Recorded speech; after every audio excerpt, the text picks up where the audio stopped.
जुनैद अकबर ने इस्तीफा बैरिस्टर गौहर को देते ही एक बहुत बड़ा और गैर मामूली इजलास बुला लिया है, जिसके फौरन बाद इमरान खान का भी रद्द-ए-अमल आया है। उन बच्चों के अकॉर्डिंग उनका लास्ट कार्ड है, क्योंकि वो समझ रहे हैं कि शायद अब जो लीगल ऑप्शंस हैं वो इस्तेमाल हो चुके हैं, कानूनी ऑप्शंस बाकी जितने हैं वो इस्तेमाल हो चुके हैं। तो अब उनके पास ये आखिरी कार्ड बचा था कि वो अपनी प्राइवेसी को जो है वो बिल्कुल कॉम्प्रोमाइज़ करते हुए खुद सामने आए। की बहनों को इजाज़त मिल चुकी है। नाजरीन, इस मटियाला जेल के बाहर से आप मनाजर देख सकते हैं। काफी मज़ाहमत भी पाकिस्तान तहरीक इंसाफ के वर्कर की जानिब से देखने को मिली। इस साइड पे आप देखें कि खवातीन भी यहाँ पे पहुंच चुकी हैं।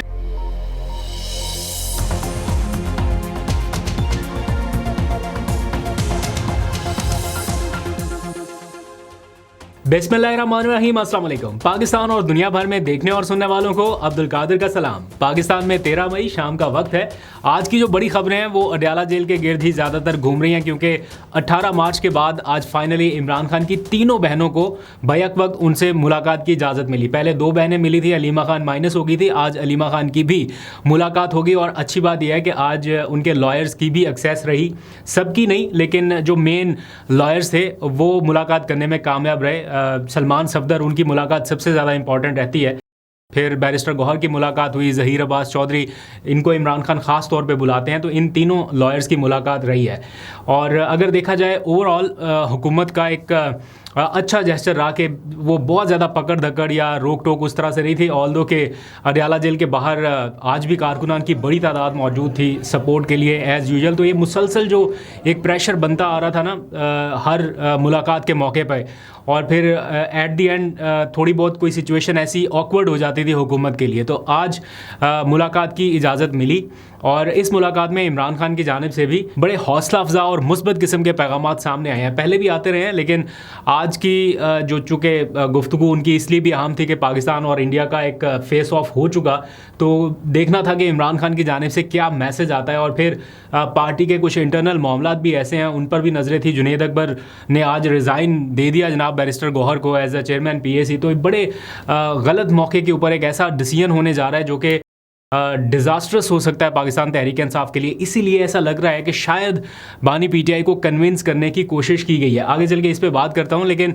जो इम्पॉर्टेंट है वो ये कि इमरान खान ने पाकिस्तान और भारत फेस ऑफ या जंग के मामले पर ज़बरदस्त कार्रवाई करने पर अपने फोर्सेस को सराहा है और इस बात पर खुशी का इजहार किया कि फ़ौज और लोगों ने जिस तरह जवाब दिया शाना बशाना हो गए, और ख़ास तौर पे सोशल मीडिया के लड़कों ने जिस तरह से ये मैदान संभाले रखा सोशल मीडिया का और जिस जोश जज्बे से मुकाबला किया, उस पर इमरान खान खासे खुश दिखाई दिए हैं।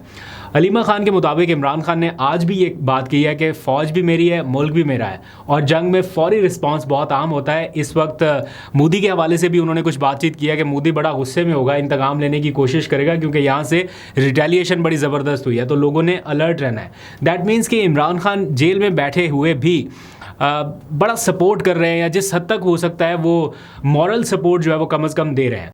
और फिर कुछ उन्होंने ज़ाहिर बात है दिल की बातें की। मिलिट्री ट्रायल की इजाज़त दिए जाने पर उन्होंने अपने रद्द-ए-अमल का इजहार किया कि सुप्रीम कोर्ट ने ये जो डिसीजन दिया है मिलिट्री ट्रायल के हवाले से, इससे वो कह रहे हैं कि दुनिया भर में मजाक उड़ेगा। फिर 26वीं तरमीम के हवाले से उनके अपने तहफ़्फ़ुज़ात है, वो कह रहे हैं कि इससे रूल ऑफ लॉ ख़त्म हो चुका है। तो ये उनके कुछ कम्युनिकेशन थी, बहुत कम वक्त मिलता है उन लोगों को बातचीत करने के लिए। लेकिन जो इंपॉर्टेंट थी 2-3 चीज़ें, वो जुनैद अकबर के हवाले से थोड़ा सा अबहाम दूर हुआ है, लेकिन अभी तक अबहाम बरकरार ही है। आपको मालूम है जुनैद अकबर ने ये बताया था कि उन्हें ये पैगाम मौसूल हुआ अली अमीन गंडापुर की तरफ से और पार्टी के कुछ लोगों की तरफ से कि इमरान खान ने कहा है कि आप चेयरमैन PAC से अलग हो जाए। और आज उन्होंने अपना रिज़ाइन जो है वो स्पीकर कौमी असम्बली को तो नहीं भेजा, लेकिन बैरिस्टर गौहर को एज अ पार्टी चेयरमैन उन्होंने रिज़ाइन दे दिया कि आप पहले इमरान खान से जाके बातचीत कर लें। अगर ऑफिशियल तरीके से बातचीत होती है, मुझे कम्युनिकेट होता है, तो आप मेरा ये रिज़ाइन एक्सेप्ट करें, मैं छोड़ने के लिए तैयार हूँ। सर, इस्तीफा आपने दे दिया?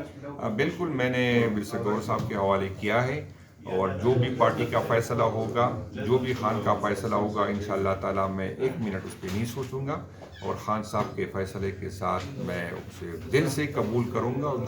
लेकिन ये भी पाकिस्तान तहरीक इंसाफ को आइडिया है और बहुत अच्छे से अंदाज़ा है। मैं इसकी कंफर्मेशन आपको कर सकता हूँ क्योंकि मैं काफ़ी लोगों से मिल भी चुका हूँ, बातचीत भी कर चुका हूँ। बहुत सारे लोग परेशान थे इस बात को लेके या इस फैसले को लेके कि अगर इस टाइम पे वो चेयरमैन पीएसी छोड़ते हैं, जो कि पहले ही बहुत मुश्किल से मिली क्योंकि ये पीपल्स पार्टी के सैयद नवीद कमर को दिए जाने का ऑलमोस्ट फैसला हो चुका था, लेकिन वो तो आखिरी टाइम पे पीटीआई और गवर्नमेंट की कुछ निगोसिएशंस ऐसी रही थी कि फाइनली चले एग्री कर लिया गया कि इनको दे दिया जाए।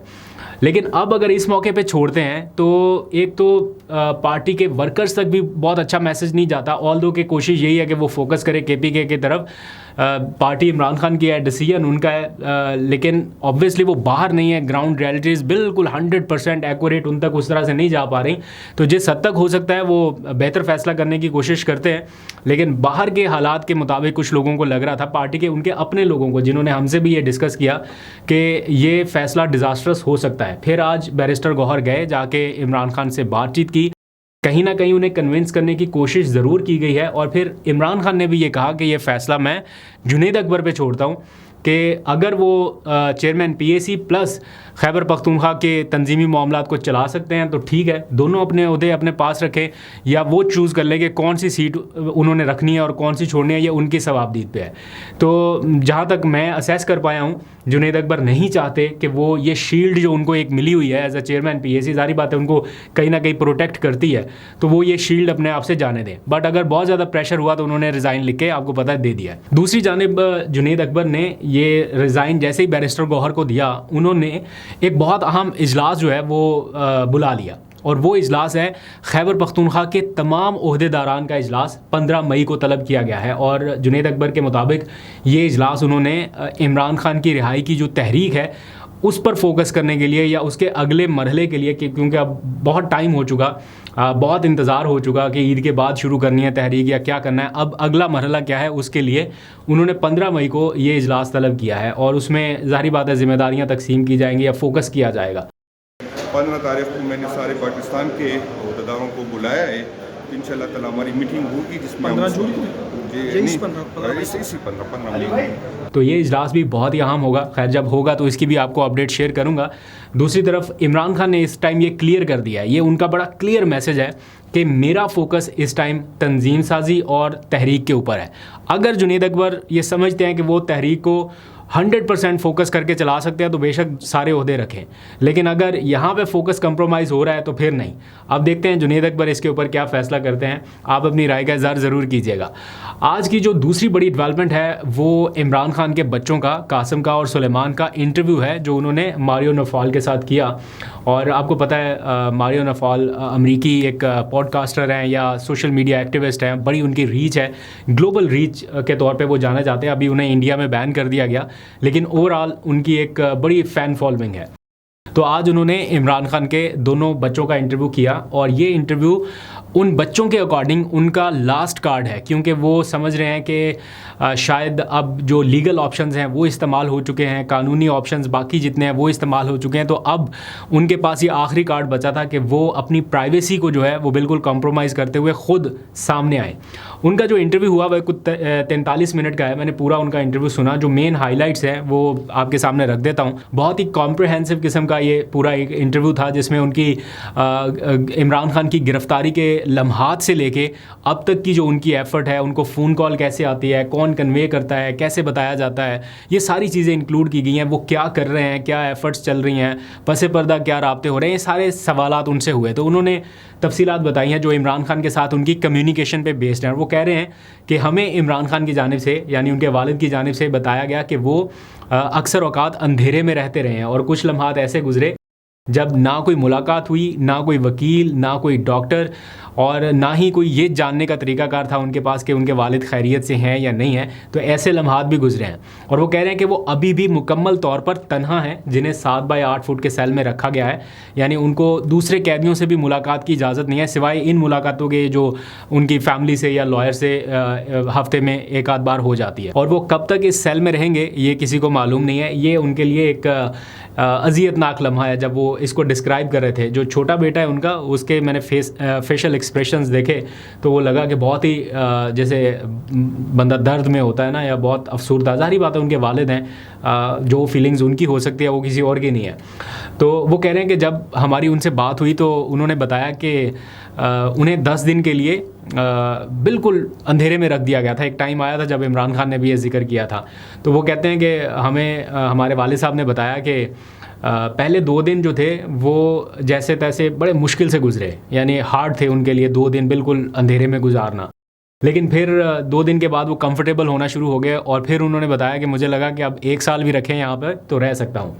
फिर मारियो नफाल ने उनसे पूछा कि आपकी कम्युनिकेशन कैसे होती है, ज़रिया क्या है, कैसे आप तक ये मैसेज कन्वे होता है कि आपकी आज बातचीत होनी है, या वो क्या तरीक़ाकार है। तो उन्होंने बताया कि हमारी उनसे मैक्सिमम जो बात होती है वो 20 मिनट तक होती है, और वो भी 2 महीने के बाद या कभी 3 महीने के बाद, और 20 मिनट पूरे होते ही कट जाती है वो कॉल। फिर तरीक़ाकार क्या है, तो उन्होंने बताया कि हमें सुबह सुबह 4 बजे के करीब समटाइम्स मैसेज मिलता है कि इतने बजे कॉल आएगी आपको, और अगर वो पैगाम मिस हो जाए या हम रिस्पॉन्ड ना कर पाएँ तो फिर हमें अगले 2 महीने तक इंतज़ार करना पड़ सकता है, और एक बार ऐसा हो चुका है। तो जब उनसे ये पूछा गया कि आपने ये रास्ता क्यों चुना कि ख़ुद सामने आए, क्योंकि आप सियासत में नहीं हैं और बड़े प्राइवेट आपकी लाइफ है, उन्होंने ख़ुद भी ये कहा कि हम सियासी लोग नहीं हैं और हमारी बड़ी एक प्राइवेट सी लाइफ रही है अभी तक, लेकिन हमारे पास कानूनी रास्ते ख़त्म होते जा रहे हैं और इसलिए अब हमें ख़ुद सामने आना पड़ा है, क्योंकि कानूनी ज़राए नाकाम है, खामोश रहना वो बेसुध है, और अब आखिरी कार्ड बचा है। फिर उनसे ये पूछा गया कि आपकी क्या ख्वाहिश है, कि मतलब ऐसी कौन सी ताकतवर शख्सियत से आपका राब्ता हो जो इन्फ्लुएंस रखता हो या इमरान खान की रिहाई में किरदार अदा कर सकता हो। बहुत सारे और भी क्वेश्चंस हुए, तो बल्कि रिचर्ड ग्रेनल का भी जिक्र हुआ, तो उन्होंने कहा कि हमारी उनसे कभी बातचीत नहीं हुई, लेकिन हम शुक्रगुजार हैं कि उन्होंने हमारे वालिद की रिहाई के लिए आवाज़ उठाई। लेकिन साथ ही वो कहते हैं कि कोई भी शख्स हो जो हमारे इस कॉज़ में हमारी आवाज़ में शामिल हो सकता है, हम उसे वेलकम कर रहे हैं, और उसके लिए सदर ट्रंप का भी उन्होंने ख़ास तौर पर जिक्र किया कि वो बेहतरीन ऑप्शन है या बेहतरीन शख्सियत हैं जो अपना असर व रसूख इस्तेमाल कर सकते हैं। तो हम कोशिश कर रहे हैं कि अपना ये मैसेज उन तक भी पहुंचाया जा सके और किसी तरह से इस चीज़ को मज़ीद उभारा जा सके, या इसके ऊपर डिस्कशन जो है वो ज़्यादा से ज़्यादा की जाए। फिर जब उनसे पूछा कि आप कहाँ पर थे, वो कौन से लम्हात थे जब आपको पता चला कि आपके वालिद गिरफ़्तार हुए, तो उनके बड़े बेटे ने बताया कि वो अपने किसी स्टार्टअप का उन्होंने जो बिज़नेस शुरू किया था उसकी लॉन्चिंग तकरीब में थे, और स्टेज पे जाने वाले थे तकरीर करने के, अचानक उनका जो बिज़नेस पार्टनर था उसने उन्हें बताया कि आपके वालिद साहब जो हैं वो गिरफ़्तार हो गए।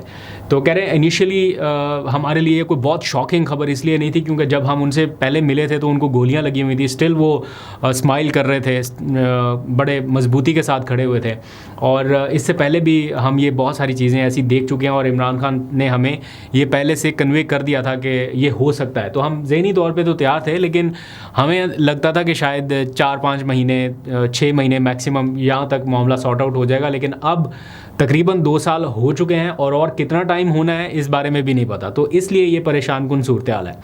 फिर वो कहते हैं कि एक दिन हमारी इमरान खान से बात हुई तो उन्होंने मुस्कुराते हुए बताया कि उनका बैरूनी दुनिया से राब्ता जो है वो मुकम्मल ख़त्म कर दिया गया है, यानी कोई बाहर से उनसे बातचीत नहीं कर पा रहा सिवाय ये जो हमारी कम्युनिकेशन उनसे हो पा रही थी, उसके अलावा वो कह रहे थे कि राब्ता नहीं हो पा रहा। और फिर हमारी डिस्कशन होते होते वो इस बात पे भी हंस रहे थे कि वो 92 का वर्ल्ड कप जिस दिन जीता गया था उस दिन की तमाम तकरीबात से उनकी जो तस्वीर थी वो क्रॉप कर दी गई, ब्लर कर दी गई, या इस तरह की वो चीज़ें डिस्कस कर रहे थे। तो इमरान खान इस चीज़ पे वो कह रहे हैं कि हंस रहे थे हमारे साथ बातचीत करते हुए। उनके वालिद 70 साल की उम्र के हैं और इस उम्र में उन्हें डॉक्टर से महरूम रखना या बुनियादी सहूलियात से महरूम रखना, ये इसके ऊपर वो तशवीश का इजहार करते हुए दिखाई दिए। तो ये ओवरऑल सिचुएशन है। ये 92 के वर्ल्ड कप से याद आया, by the way Pakistan super league जो है वो वापस आ चुका है, शेड्यूल उसका वापस बहाल कर दिया गया। 17 मई से ऑनवर्ड जो बाकी रिमेनिंग मैचेस हैं वो पाकिस्तान में होने जा रहे हैं, जो टीमों से कोऑर्डिनेशन है वो कर ली गई है, और जिन खिलाड़ियों को पूरे प्रोटोकॉल के साथ, हिफाजत के साथ वापस भेजा गया था उनको वापस बुला लिया गया है कि आइए और PSL मुकम्मल कीजिए। मीनवाइल IPL के हवाले से अभी अपडेट नहीं है, देखते हैं कि IPL वापस रिज्यूम होता है या उन्हें अभी मज़ीद ब्रेक चाहिए उस सदमे से निकलने के लिए या वो सारी कोऑर्डिनेशन करने के लिए। तो देखते हैं फर्दर जो भी अपडेट होगी आपसे शेयर करता रहूँगा। अभी तक के लिए इतना, अपना बहुत सा ख्याल रखिए। अल्लाह हाफ़िज़।